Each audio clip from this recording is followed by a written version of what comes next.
नमस्कार, मैं आचार्य धनंजय आप सभी का स्वागत करता हूं हमारे विशेष ज्योतिषी कार्यक्रम एस्ट्रो चक्र में।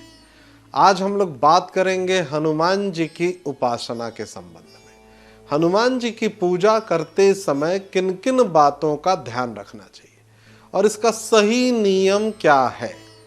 अक्सर मैंने देखा है हनुमान जी की पूजा को लेकर के कई प्रकार की भ्रांतियां हैं। इसको मैं भ्रांति क्यों कहता हूं? कई बार मुझसे कई जातक प्रश्न करते हैं, कई बार महिलाएं, स्त्रियां, माँ, बहनें, ये सब लोग प्रश्न करती हैं। कई माताओं को, कई बहनों को मैंने देखा है कि सबसे पहला भ्रम तो इनके मन में ये होता है कि आचार्य जी, क्या स्त्रियां हनुमान जी की पूजा कर सकती हैं? इनकी पूजा का विधान क्या है? और दूसरी एक बात मंगलवार को लेकर के, शनिवार को लेकर के होता है कि संकट मोचन की जो सच्ची भक्ति है, पूजा करने से इनका क्या क्या हमारे उपाय, क्या क्या ग्रहों का जो प्रभाव है उसमें हमें कैसे लाभ मिलता है। सबसे पहले आप सभी दर्शकों को मैं ये बताना चाहता हूं कि आप यदि सच्ची भक्ति करते हैं और पूजा पद्धति को ठीक ठीक अपनाते हैं तो सभी प्रकार के संकटों और चुनौतियों से आपको हमेशा हमेशा के लिए छुटकारा मिल जाता है। दूसरी एक बात, मंगलवार के दिन, क्योंकि ज्योतिष शास्त्र के अपने नियम है, भक्ति तो अलग बात हो गई, पूजा, श्रद्धा, ये सब अलग हो गया।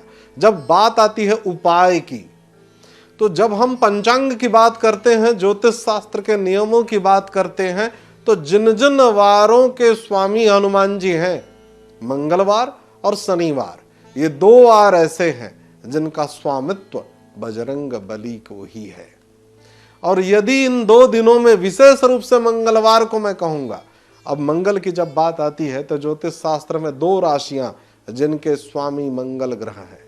जब शनि की बात आती है तो दो राशियां जिनके स्वामी शनि देव हैं। मेष राशि, वृश्चिक राशि आपके स्वामी मंगल ग्रह हैं और मकर राशि, कुंभ राशि आपके स्वामी शनि देव हैं। यदि आप लोग विशेष रूप से हनुमान जी की आराधना करते हैं तो निश्चित रूप से आपको लाभ मिलेगा। कुछ विशेष उपाय आप लोगों को मैं बता देता हूं। अब इसका यह अर्थ नहीं कि बाकी के राशि के वाले लोगों के लिए कुछ भी लाभ नहीं होगा, ये मैंने विशिष्टता के संदर्भ में बताया है। हनुमान जी को आपको कैसे प्रसन्न करना है। प्रत्येक मंगलवार के दिन हनुमान चालीसा का पाठ कीजिए, हनुमान जी प्रसन्न हो जाते हैं, आपकी सारी मनोकामनाएं पूरी होती हैं। लेकिन पाठ करने से पहले सबसे पहले स्वयं को पवित्र अवस्था में कर लीजिए। पाठ करने के लिए लाल रंग का आसन चुनिए। मंगलवार और शनिवार को हनुमान चालीसा का पाठ निश्चित रूप से करिए और ये जो प्रक्रिया है लगातार 40 दिनों तक लगातार इस उपाय को जारी रखिए।